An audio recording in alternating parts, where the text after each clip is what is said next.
الحمد لله وكفى وسلام على عباده الذين اصطفى أما بعد قال الله تبارك وتعالى في القرآن المجيد أعوذ بالله من الشيطان الرجيم بسم الله الرحمن الرحيم ولنبلونكم بشيء من الخوف والجوع ونقص من الأموال والأنفس والثمرات وبشر الصابرين الذين إذا أصابتهم مصيبة قالوا إنا لله وإنا إليه راجعون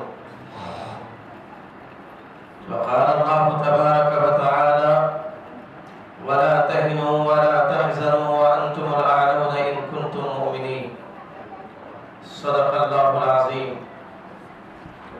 اللهم صل على سيدنا محمد وعلى آل سيدنا محمد وبارك وسلم اللهم صل على سيدنا محمد وعلى آل سيدنا محمد وبارك وسلم اللهم صل على سيدنا محمد وعلى آل سيدنا محمد وبارك وسلم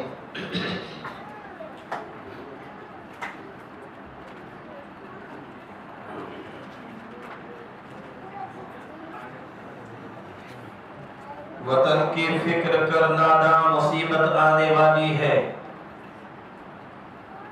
وطن کی فکر کرنا نہ مصیبت آنے والی ہے تیری بربادیوں کے مشورے ہیں آسمانوں میں وطن کی فکر کرنا نہ مصیبت آنے والی ہے تیری بربادیوں کے مشورے ہیں آسمانوں میں ذرا دیکھ جو کچھ ہو رہا ہے ہونے والا ہے دھرا کیا ہے بھلا عہد کہن کی داستانوں میں گرامی قدر حضرات علماء کرام معززین شہر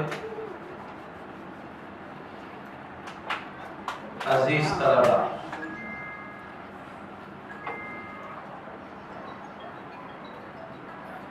ہمارا سال میں 2 اسلامی تہوار آتا ہے عید اور بقر عید ان دونوں تہواروں کے علاوہ ہمارا اسلامی کوئی تہوار نہیں ہے نہ محرم میں ہے نہ ربیع الاول میں ہے نہ شعبان میں ہے نہ اور کسی وقت ہے یہ اور بات ہے کہ مختلف ہیرو بہانوں سے کبھی محرم میں کبھی میلاد کی عید کبھی شعبان کی عید ہم نام رکھ لیتے ہیں یہ ہماری جہالت ہے ایک قومی تہوار ہے جسے 15 اگست اور 26 جنوری کہتے ہیں اور حقیقت یہ ہے کہ آج 15 اگست کے موقع پر ہم تمام لوگوں کا نہا دھو کر صاف ستھرے کپڑے پہن کر اللہ کے گھر میں آ کر بیٹھنا یہ اس بات کی دلیل ہے یقیناً 15 اگست یوم آزادی پر ہمیں خوشی ہے اور حقیقت یہ ہے کہ ہمیں ہی خوشی کا حق بھی ہے کیونکہ ملک ہمارے ہاتھوں میں تھا اور ہمارے ہی ہاتھوں سے انگریزوں نے چھینا تھا اور پھر دوبارہ قربانیاں دے کر ہم ہی نے ہی ملک کو آزاد کرایا ہے بعد کے ادوار میں بعد کے سالوں میں یہ اور بات ہے کہ مصلحت کے پیش نظر ہمارے اکابر علماء نے برادران وطن کے کچھ لیڈران کو ساتھ میں لے لیا تھا لیکن جنگ آزادی کی تاریخ نواب سراج الدولہ کے نانا علی بردی خان سے شروع ہو کر شاہ ولی اللہ محدث دہلوی ان کے بیٹے شاہ عبدالعزیز شاہ اسحاق رحمہ اللہ اور ان سے جو ایک ٹیم تیار ہوئی ہے علماء دیوبند کی جو ملک کی آزادی تک سرگرم رہی اور الحمدللہ ملک کی بقا اور حفاظت کے لیے آج بھی سرگرم ہے۔ ایک طرف ہمیں 15 اگست یوم آزادی کے موقع پر خوشی ہے کہ آج ہی کے دن، آج ہی کی تاریخ میں ہمارا یہ پیارا ملک تقریباً 200 سال کی غلامی کے بعد، انتھک کوششوں اور قربانیوں کے بعد آزاد ہوا تھا۔ ملک آزاد ہوا تھا کہہ دینا بہت آسان ہے، ملک آزاد ہے کہہ دینا بہت آسان ہے۔ ملک کیسے آزاد ہوا تھا اور کن لوگوں نے کیسی کیسی قربانیاں دی تھیں، اس کے تصور سے بھی روح کانپ اٹھتی ہے۔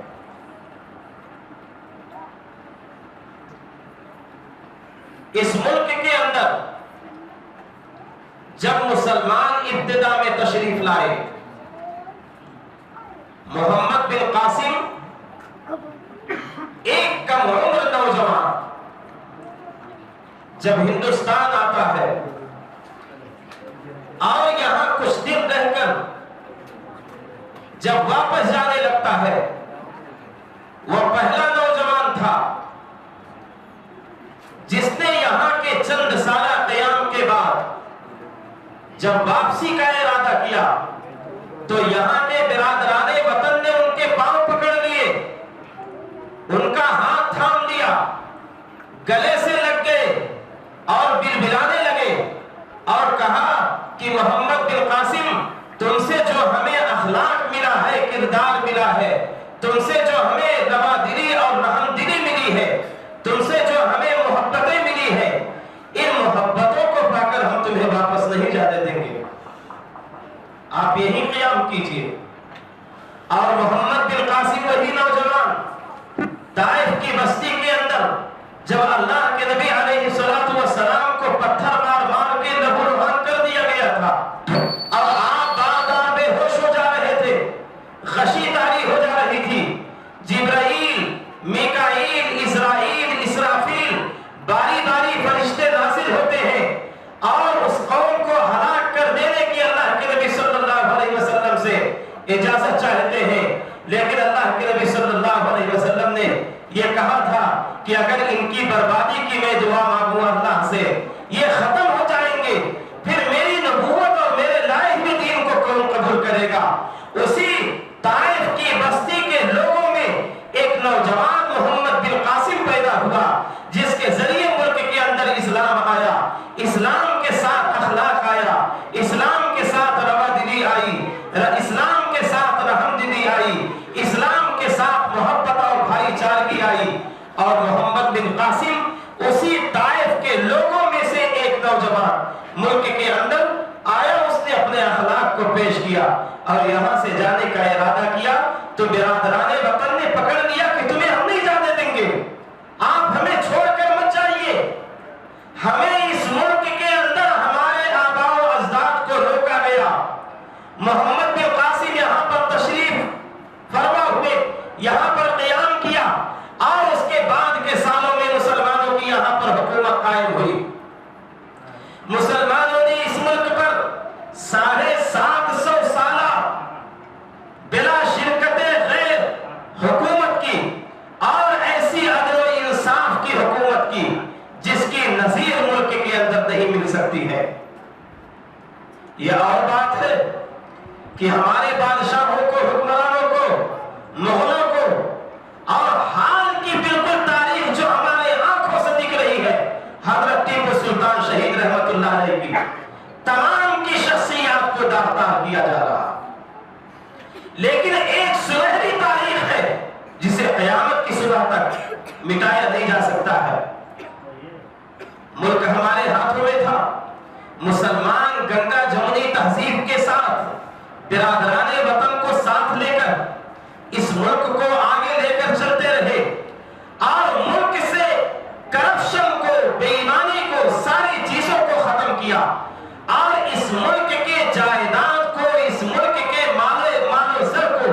ایسا استعمال کیا کہ یہ ملک سونے کی چڑیا ہو گیا۔